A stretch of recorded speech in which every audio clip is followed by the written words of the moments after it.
उसने लिखा था जस्टिस इज ड्यू। इसका मतलब इंसाफ अभी बाकी है, लेकिन 4 आना मुझे इंसाफ मिला है।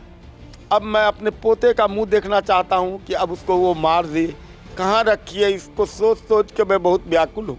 ये मुझे जानकारी मिली है कि वो महिला इतनी बड़ी नेटवर्क है उसका, अपराधियों के साथ, मिनिस्टरों के साथ, वहाँ से बैठे बैठे वो हम लोग के परिवार को ख़त्म करवा देगी, इसके मैं गारंटी लेता हूँ। अतुल सुभाष के पिता, उनके ससुराल वाले की गिरफ्तारी हुई है। इनको क्या लगता है कि अब न्याय मिलेगा? इस पे हम इनसे बात करते हैं। जी जरूर न्याय मिलेगा।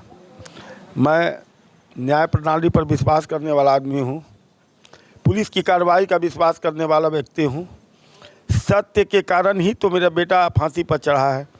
वो भी सत्यवादी था, वो रिश्वत देने वाला नहीं, गलत का साथ देने वाला नहीं, और आवाज़ उठा करके गया है कि जो अपने धाराओं का जो दुरुपयोग कर रहा है लोग, उसको कम से कम रास्ता सही मिले। और महिला आयोग है तो पुरुष आयोग भी बनना चाहिए। यदि महिला कोई गलत आरोप लगा रही है तो उस पर आजीवन कारावास का दंड यदि निर्धारित सुप्रीम कोर्ट कर दे, कोई महिला गलत आरोप नहीं लगाएगी, जिसके कारण किसी पुरुष का, किसी बूढ़े माँ बाप का, मेरे तरह बूढ़े माँ बाप का घर बर्बाद नहीं होगा। ये आवाज़ वो उठाया है भगत सिंह की तरह। उसने लिखा था जस्टिस इज ड्यू। इसका मतलब इंसाफ अभी बाकी है, लेकिन 4 आना मुझे इंसाफ मिला है। अब मैं अपने पोते का मुंह देखना चाहता हूं कि अब उसको वो मार दे, कहाँ रखी है, इसको सोच सोच के मैं बहुत व्याकुल हूँ। राष्ट्रपति जी से, प्रधानमंत्री जी से, जोगी जी से, नीतीश जी से, लालू जी से, सबसे मेरी गुहार है, मुझे पोते को दे दिया जाए, जिससे फिर मैं एक अतुल सुभाष को इस गांव में खड़ा करूंगा। इस गांव के लिए मैं कुछ भी करूंगा, इस बिहार के लिए नहीं, पूरे भारत के लिए। वैसा इंजीनियर जिसको थोड़ा भी कोई कंपनी में कोई प्रॉब्लम हो, वो बैठे बैठे सोल्व करता था। अमेरिका गया था 1-1.5 महीना पहले, वहाँ पर रिसर्च के लिए गया था। वहाँ की इंजीनियर कहते थे अतुल तुम अमेरिका में रह जाओ, कहता था कि ना, मैं भारत के लिए पैदा हुआ हूँ, भारत में रहूँगा, भारत में मरूँगा, अपने माँ बाप को देखूँगा, यहाँ के भारत के लिए कुछ करूँगा। यही कहते हुए वो शहीद हुआ है। अब क्या उम्मीद? मुझे उम्मीद है पूरा अपने कानून पर। कर्नाटक की जो पुलिस है उसकी कार्रवाई इतनी बढ़िया हुई है, मैं उसको धन्यवाद देता हूँ, थैंक यू देता हूँ।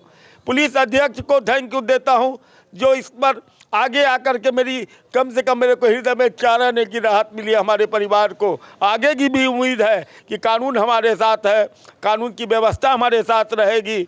जो हमारे पर इल्ज़ाम है उसको वहीं से दूर कर दिया जाए।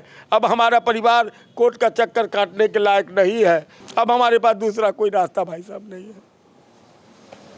लेकिन अब तो लग रहा है कि न्याय मिलने, देखिए, जब सूर्योदय होता है तो उसके प्रकाश को देख के लोग समझता है कि आज कितनी धूप होगी। आज मुझे जो राहत मिली है कानून के द्वारा, पुलिस के द्वारा, न्याय प्रणाली के द्वारा, उससे मुझे उम्मीद जाग गई है कि आगे की मुझे न्याय मिलेगा। जौनपुर प्रशासन को भी धन्यवाद है। उनकी कार्रवाई यदि उनके साथ नहीं होती है अच्छी, तो ये परिवार, इसकी महिला का नेटवर्क बहुत बड़ा है सर। यदि आज वो छूट जाए, मेरे परिवार को भी वो मरवा देगी वहीं से बैठे बैठे। ये मुझे जानकारी मिली है कि वो महिला इतनी बड़ी नेटवर्क है उसका, अपराधियों के साथ, मिनिस्टरों के साथ, वहाँ से बैठे बैठे वो हम लोग के परिवार को ख़त्म करवा देगी, इसके मैं गारंटी लेता हूँ। वो बोलती भी थी हमारी पत्नी को कि तुम लोग अभी क्या देखे हो, तुम लोग को तो ऐसा चक्की पिसवाऊँगी और सबको मजबूर कर दूंगी मैं। मेरा बेटा बार बार सुनते सुनते हो गया। अब हमको लगता है कि उसकी बात सही है, उसकी बात में दम है, उसकी माँ जो बोलती थी उसमें दम है। हो सकता है कि आज उसको पुलिस यदि छोड़ देती है, वहाँ से बैठ के वो हम लोग को मरवा देगी, इसकी गारंटी है। आपने देखा कि पवन मोदी जो अतुल सुभाष के पिता हैं, उनको बेंगलुरु पुलिस के द्वारा जो कार्रवाई की गई है उससे कुछ राहत इन्होंने महसूस किया है। इसके साथ साथ राष्ट्रपति से लेके पीएम, सीएम सबसे इन्होंने मांग किया है कि जिस तरह से महिला आयोग का गठन किया गया है उसी तरह पुरुष आयोग का गठन किया जाए और जो पुरुष प्रताड़ित होते हैं उनको भी सही न्याय मिले। अब तो आने वाला वक्त ही बताएगा कि अतुल सुभाष ने जो जंग छेड़ी है वो कहाँ तक पहुँचता है। जहांगीर आलम, समस्तीपुर।